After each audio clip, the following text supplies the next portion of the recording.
Ya, David Páramo. David, ¿cómo estás? ¿Qué tal, Pascal? ¿Cómo estás? Muy buenas noches. Pues vamos a ver cómo va el Tratado de Libre Comercio. Lo que creo que nos debe preocupar un poco nada más, es la inflación. Después de que tuvimos una inflación durante el año pasado del 6.77%, durante el primer trimestre venía bajando a una velocidad muy acelerada el crecimiento sostenido y generalizado de los precios. Sin embargo, en los últimos meses no solo detuvo esta curva, sino que ha empezado a subir. Si vemos la tasa anual de junio, 4.65 y ahorita 4.8%. O sea, está regresando la inflación. Lo que ha sido durante prácticamente todo el año algo que ha impedido que baje más la inflación ha sido el precio de los energéticos. Y entonces habría que preguntarnos por qué Banco de México, en su más reciente decisión de política monetaria, no aumentó la tasa. Ya lo platicábamos hace unos días de esta visión equivocada de si Banco de México tiene o no tiene una visión dual. No, no la tiene. El crecimiento de la economía, así como la Profepa la Profeco no cuida los manatíes, Banco de México no tiene que ver con el crecimiento económico. Las cosas. Sí, es tan lejano como que Profeco cuida los manatíes, como que Banco de México tenga que ver con el crecimiento de la economía. Banco de México dice, nosotros nos guiamos por la inflación subyacente, que se va bajando mucho, incluso al darse a conocer hoy el dato del INEGI, bajó más de lo que esperaban los analistas. La inflación subyacente está en 3.65%, sí, que es un nivel perfectamente adecuado. ¿Qué es lo que pasa con la inflación general? Que hay incrementos de precios, básicamente en frutas, y hoy se moría mucho de risa alguien cuando decía, ¿por qué no baja la inflación? Por las frutas. Básicamente, frutas, tubérculos, los dos precios que más aumentaron son el precio del tomate y del jitomate, sí, con incrementos cercanos al 50% en los dos casos. Entonces, la política monetaria no sirve para disminuir el precio coyuntural del tomate o del jitomate. Sirve para lo que tiene que ver con la línea del tipo de cambio que ha venido bajando más de lo que los se productos esperaba. agrícolas, bueno, pues hay fenómenos, hay cosechas que se pierden. Son estacionales, son costales absolutamente estacionales. Sí.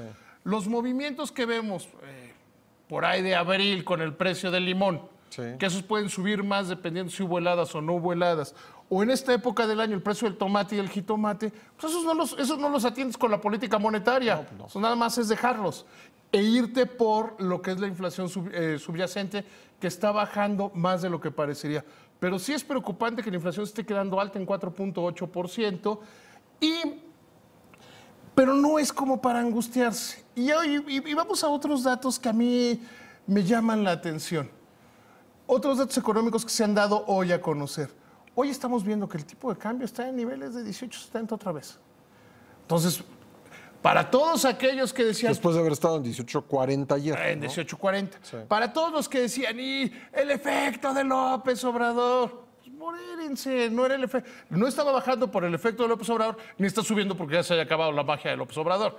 No es así. Tenemos una moneda que es global, que seguía mucho más por la impresión que se tiene sobre la renegociación del Tratado de Libre Comercio, como ahorita decías, vas bien, que la economía de los Estados Unidos, que Donald Trump tiene una habilidad para encontrarle problemas a la economía de los Estados Unidos. Cuando no es Irán, es China. Cuando no es China, es la Unión Europea. Cuando no es la Unión Europea, es México. Japón. O es Japón. Es alguien. O sea, Donald Trump tiene una idea extraña de que hay que siempre estar peleado con alguien. Y yo a veces tengo la teoría, un poco lo digo de broma, que Trump va a decir, ¿con quién no me he peleado esta semana? Ya le menté la madre a los mexicanos esta semana, ¿no? Les toca. Oye, los chinos, o los coreanos del norte, o los del sur, o los que caigan. Entonces, pero a veces sí se preocupan, y hoy lo que vemos es que la curva del tipo de cambio, que no tiene ni es el efecto López Obrador, ni no es el efecto López Obrador. ¿Qué sí ven los mercados en el efecto López Obrador, por llamarlo de una manera? Que el proceso electoral fue terso como poco. Sí, está la tragedia esta de que asesinaron a más de 125 candidatos. Sí. Pero no fueron crímenes de Estado. No fueron crímenes de violencia política. Es esta maldita violencia que tenemos como sociedad. Que está en todos lados y que le pegó a los políticos también en campaña. Sí. ¿no? O sea, es eso. Sí. Que a lo mejor son más visibles porque eran políticos en campaña. Sí. Pero esto es lo mismo que cuando matan a la señora que la asaltan en la calle o matan a una mujer. Con el asterisco de que en algunos casos todavía tendrá que investigarse, pues el crimen organizado decidió que ciertos personajes no debían estar en la boleta, ¿no? Pero no fue una violencia política. No. O sea, fue una violencia del crimen en contra de políticos de todos los partidos. Pero el proceso se dio de una manera tersa, suave, amable. El resultado se conoció rápido, fue claro. Los mercados ya habían venido descontando muchas de las cosas que pasaron. A las 11 de la noche del 1 de julio ya se había acabado la jugada. O sea, ya todo el mundo sabía cómo habíamos quedado. Hace un muy buen primer discurso Andrés Manuel López Obrador. Y cosas como la de hoy siguen tranquilizando a los mercados. Que el presidente... Estamos en la tercera transición en los últimos 4 gobiernos, ¿eh? Que esta parece que es como mucho, incluso como mucho más tranquila desde el punto de vista institucional que entre la de Fox y de Calderón, ¿eh? Porque esos ya no se llevaban suficientemente bien. Pero aquí los vemos que están siendo, o de Calderón con Peña, aquí hasta están haciendo promesas de que van a hacer cosas juntos antes de irse para ir avanzando. En la conferencia de prensa que da López Obrador dice cosas que son totalmente razonables. No ha hablado una sola vez, ni López Obrador ni su equipo, de aumentar el gasto, ni de aumentar la deuda. Han dicho, vamos a hacer cosas cuando encontremos ahorros. Eso es prudente. Y yo insisto, no existe política económica de izquierda ni de derecha. Existe política económica correcta e incorrecta. Y decir, oye, primero voy a ver en qué le recorto al gasto para ver en qué gasto, que decir, no, pues vamos a gastar más. Hace promesas otra vez que no van a subir los precios de los energéticos en términos reales, que es volver al esquema de Calderón, al original gasolinazo.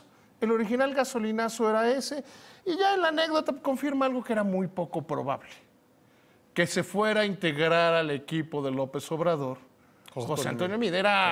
Era total y absolutamente improbable desde muchísimos sentidos. Bueno, fue una versión en medios que... Pero era... Yo estaba... Pero bueno, ya quedó descartado, ¿no? Totalmente. Sí, porque además era como decir, a ver, Meade tuvo la oportunidad de decidir si quería ser candidato a la presidencia o ser gobernador de Banco de México. Yo no tengo duda que se le hubiera dicho al presidente Peña, oye, pues manda a otro de los muchachos de candidato, hubiera sido propuesto gobernador y hubiera sido gobernador de Banco de México. Segundo, lo mandas de gobernador. No, en todo el mundo, donde hay bancos centrales autónomos, se busca que sea más o menos del perfil del presidente en turno y tienen procesos de transición que garantizan, que es el caso de Banco de México, que ningún presidente, sea quien sea, puede poner a la mayoría de la Junta de Gobierno. ¿Por qué es relevante eso? Porque son votos, son pares. O sea, salvo que haya 4 miembros de la Junta, el presidente tiene voto de calidad. Sí. Pero de ahí fuera son pares. O sea, el gobernador puede decir, yo quiero que subir la tasa de interés. Si otros 3 dicen no, no sube. Eso es muy relevante. Lo vimos con Trump. Trump lo primero que hizo fue, señora Yellen, ya no la voy a reelegir. Y puso a alguien parecido.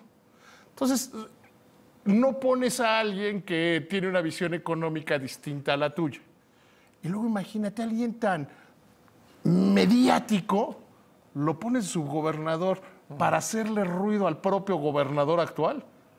A mí me hubiera parecido, francamente, poco probable. David, Pascal, nos vemos gracias. mañana, que te vaya muy bien.